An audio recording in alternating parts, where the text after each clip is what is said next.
میرے پیارے ساتھیوں، زناکاری کو بھی ہمیں کنٹرول کرنا ہے تو نکاح کو آسان کرنا پڑے گا. اور اسلام وہ دین نہیں ہے جو فطرت کے تقاضوں کا انکار کرتا ہے. اگر آپ نوجوان ہیں، آپ کو جب جوان ہو جائے، لڑکی جوان ہو جائے، لڑکا جوان ہو جائے، شریعت کہتی ہے کہ ٹھیک ہے، اسے ایک جوڑے کی ضرورت ہے، اسے ایک لائف پارٹنر کی ضرورت ہے، اسے ایک جیون کا شریک حیات کی ضرورت ہے. اسلام کہتا ہے یا معاشر الشباب، اے نوجوانوں، تمہاری طاقت ہو جائے شادی کی، فلیتزوج، تو نکاح کر لو، فإنہ اغض للبصر، جب تم نکاح کرو گے تو تمہاری شرمگاہ کی حفاظت ہوگی، تمہاری آنکھوں کی حفاظت ہوگی. آپ عبد الغفار سلفی صاحب کی، شیخ جرجیز صاحب کی، شیخ فضل الرحمان کے جتنے بھی علماء ہمارے سیمانچل میں آ رہا، آپ ان کی تقریریں سنتے چلے جائیں.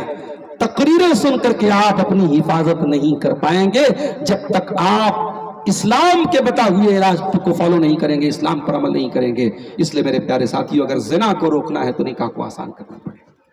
ایک آخری بات بیان کر کے پھر ان سوالوں کا جواب دے کے بات ختم کرتا ہوں. آج ہمارے نوجوانوں میں پیسہ کمانے کا بھی ایک جنون ہے. پیسہ کماؤ میرے ساتھیوں، پیسہ کمانا برا نہیں ہے، مگر پیسہ کمانے کی دوڑ میں اتنے اندھے مت بن جاؤ کہ حلال و حرام بھول جاؤ.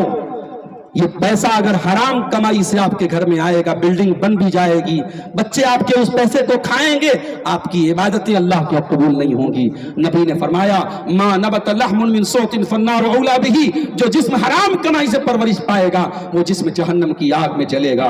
میرے پیارے ساتھیوں، نبی نے فرمایا تھا یاتی علی الناس زمان، ایک زمانہ ایسا آئے گا لا یبال المرء من اين اخذ المال، انسان اس بات کی پرواہ نہیں کرے گا کہ حلال طریقے سے پیسہ کما رہا ہے یا حرام طریقے سے پیسہ کما رہا ہے. یہ 2-3 سوالات آئے ہیں. 25 دسمبر کو ہمارے عیسائی بھائیوں کے ساتھ کرسمس ڈے منا سکتے ہیں، اور یہ لوگ کرسمس ڈے کیوں مناتے ہیں؟ میرے خیال سے اس سوال کا جواب میں کئی بار تقریروں میں دے چکا ہوں، اور یہ بہت کامن چیز ہے. سب لوگ جانتے ہیں کہ کرسمس عیسائی لوگ حضرت عیسیٰ علیہ السلام کی پیدائش کے دن مان کے مناتے ہیں، ان کے جنم کی خوشی میں مناتے ہیں، ان کا جنم دن مناتے ہیں. اور ہم جیسے عیسیٰ علیہ السلام کو اللہ کا رسول مانتے ہیں، وہ اللہ کا رسول ہی نہیں اللہ کا بیٹا مانتے ہیں. تو وہ عیسیٰ علیہ السلام کو سن آف گاڈ مانتے ہیں اور اس کی وہ خوشی مناتے ہیں. ان کا یہ ماننا ہے کہ اللہ نے اپنے بیٹے کو جنم دیا اور بیٹا سولی پہ چڑھ گیا، ساری مانوتا کے پاپوں کو اپنے سر پہ لے کے چلا گیا. اس پورے کانسیپٹ کو ہم اللہ تعالیٰ کی توہین مانتے ہیں، عیسیٰ علیہ السلام کی توہین مانتے ہیں. اور اس لیے کرسمس کے سیلیبریشن میں مسلمان کا شامل ہونا اس کے اسلامی عقیدے کے حساب سے بالکل غلط ہے، ناجائز ہے. اس کی مبارکباد دینا، اس میں شامل ہونا، یا اسکولوں میں ہمارے بہت سارے بچے جو ہے وہ کرسمس ٹری بناتے ہیں یا سیلیبریٹ کرتے ہیں، یہ تمام چیزیں غلط ہیں، ان سے ہمیں پرہیز کرنا چاہیے. ایک سوال آیا ہے کہ عورتوں کے لیے چاش کی نماز کی کیا، جو مردوں کے لیے چاش کی نماز کی فضیلت ہے وہی عورتوں کے لیے ہے. 2 رکعت بھی پڑھ سکتے ہیں، 4 رکعت بھی پڑھ سکتے ہیں. بہتر یہ ہے کہ آپ 4 رکعت پڑھیں. یہ 4 رکعت نماز اگر آپ چاش کی پڑھیں گے تو بدن کے ہر جوڑ کی طرف سے صدقہ ہو جائے گا. تو صبح جو ہے سورج نکلنے کے 15-20 منٹ کے بعد چاش کا وقت شروع ہو جاتا ہے. آپ چاہیں تو اس ٹائم بھی پڑھ سکتے ہیں سورج نکلنے کے 20 منٹ کے بعد، اور آپ چاہیں تو تھوڑا اور لیٹ کر کے جب دھوپ زیادہ کڑی ہو جاتی ہے، اس موسم میں تو دھوپ آپ کو نہیں ملے گی، مان لیجیے صبح 10 بجے کا جو ٹائم ہوتا ہے وہ بھی آپ چاشت کا یا اشراق کی نماز کا پڑھ سکتے ہیں. اس ٹائم بتا تو دیا، بدن کے ہر جوڑ کی طرف سے صدقہ ہے. اور ایک حدیث میں یہ بھی فرمایا گیا کہ ایک حج اور ایک عمرہ کا ثواب بھی ملے گا. ایک سوال یہ آیا ہے کہ کیا تبلیغی جماعت کو اہل حدیث کی مسجد میں ٹھہرانا صحیح ہے؟ میں اس سوال کا جواب دے چکا ہوں. تبلیغی جماعت سے ہمیں بہت ساری چیزوں میں اختلاف ہے. اگر آپ کی مسجد میں وہ درس دینے آتے ہیں تو آپ اپنے مقامی علماء سے مشورہ کر لیں. اگر وہ قرآن و سنت کی روشنی میں درس دے رہے ہیں تو اس کی اجازت دی جا سکتی ہے. لیکن اگر وہ اس بات پر اصرار کریں کہ ہم اپنی کتاب کا درس دیں گے، اپنے حساب سے درس دیں گے، تو میں اس کو مناسب نہیں سمجھتا کہ اہل حدیثوں کی مسجد میں تبلیغی جماعت کا جو ان کا سسٹم ہے اس کے حساب سے درس دیا جائے. باقی اس سلسلے میں آپ اپنے علاقے کی جو جمعیت ہے، جو علماء ہیں، ان سے رابطہ کریں. ایک سوال آیا کیا نیا سال کے موقع پر خوشیاں منا سکتے ہیں؟ ایک ہی لائن میں جواب دوں گا. ناداں یہ کہہ رہا ہے نیا سال مبارک. ایک اور اینٹ گر گئی دیوار حیات سے، ناداں یہ کہہ رہا ہے نیا سال مبارک. تیری زندگی کا 1 سال اور کم ہوا ہے، تو اپنی قبر سے 1 سال اور قریب گیا ہے، اپنے انجام سے ایک قدم اور قریب ہوا ہے. یہ موقع خوشی منانے کا نہیں ہے، یہ اپنے آپ کو جانچنے کا موقع ہے. 1 سال میں ہم نے کیا گوایا، کیا پایا، اور آگے ایک نئی امید اور نئے کرن اور نئے حوصلے کے ساتھ اپنی کمیوں کو دور کرنے کا موقع ہے. یہ سیلیبریشن کا موقع نہیں, یہ جشن منانے کا موقع نہیں. اللہ تعالی ہمارے نوجوانوں کی حفاظت فرمائے, کہنے سننے سے زیادہ ہم سب کو عمل کی توفیق دے. ہمیں توفیق دے کہ یہ جو جلسہ ہم نے منعقد کیا ہے اس مسجد کی تعمیر کے لیے, اللہ اس مسجد کی تعمیر کو جلد سے جلد ہمیں مکمل کرنے کی توفیق عطا فرمائے. آمین. وآخر دعوانا الحمد